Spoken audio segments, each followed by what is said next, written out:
things are going to happen to her. Again, a similar thing happens. Her mugshot is taken, her fingerprints are taken, but she's sent to the state prison as soon as possible, like within a day. And even on the first day, he wouldn't put her in a cell in Leavenworth. He's like, you're going to stay in the captain's quarters. You're going to eat meals here. You're going to do whatever. We're going to treat you like one of us, because for people who don't know, Leavenworth prison, like part of it is just a regular federal prison, but part of it is like a military base. Right. Like they kind of kept her in the military base part of it. They were like, for tonight, we're going to keep you over here. We're not even going to put you into the prison with those people. Mm-hmm. The warden writes to General Cecil Clay, who is with the Department of Justice, and he's like, this is not right. Leavenworth was never designed for women. Like this, they shouldn't even be sent here in the first place. He goes, I've got a little girl here. She's frightened. This is not humane at all. Do you know, did they just not have like women prisons at this point? They did not. Okay. They did not.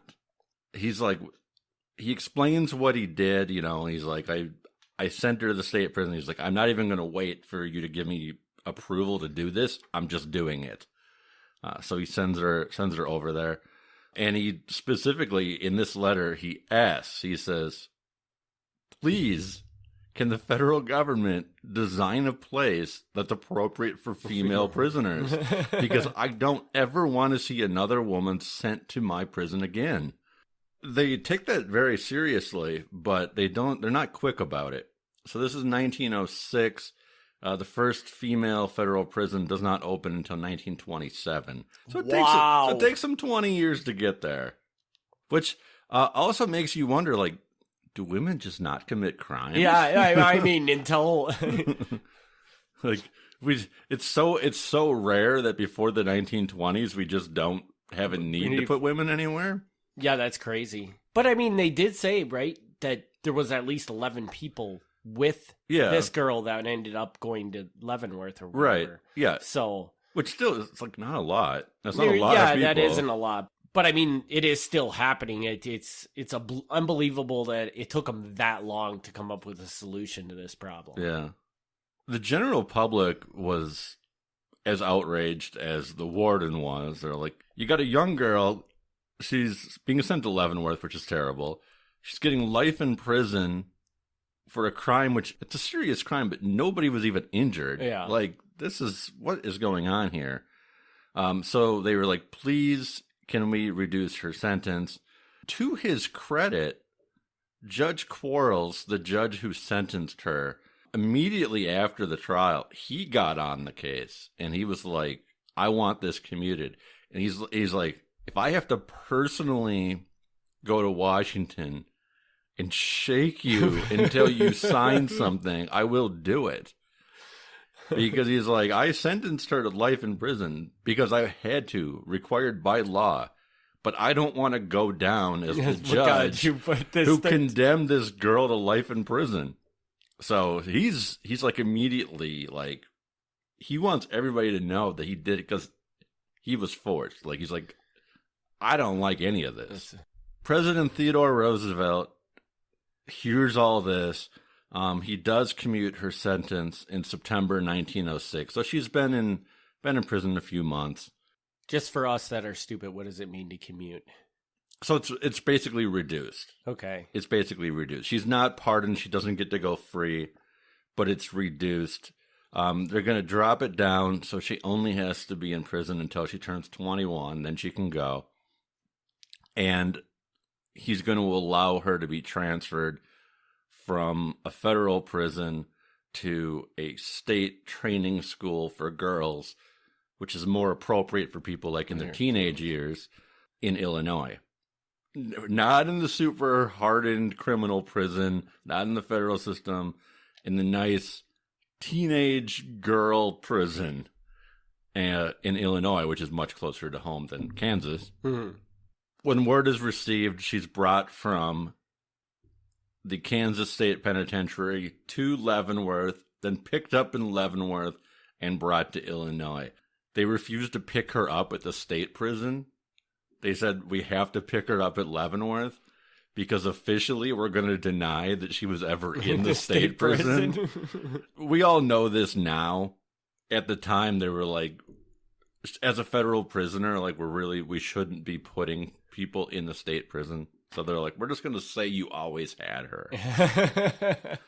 So the marshal arrives, transfers her over.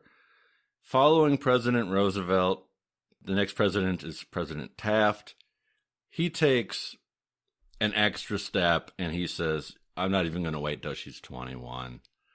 He's like, I'm going to reduce this, drop it down even more. You're out when you're 19. She goes into prison in 1906. She's out in 1910. Okay. So she ultimately ends up getting, maybe about 3.5 years. That's a little more reasonable. Yeah. Yeah. I'm trying to kind of come to the conclusion. You burn a building down. Is that's pretty light, right? Like if I went and burned down a building today, nobody died, I'd probably get a lot more than that. You'd probably get a lot more than that, but the thing to keep in mind at all times here is when she did it, she's 13. Yeah, she's 13, and they don't have any sort of system set up for somebody at that age to be in a prison or anything like that. Really. Yeah, if she's an adult and she's burning down things, I don't think people would have been quite as passionate about getting her out of there.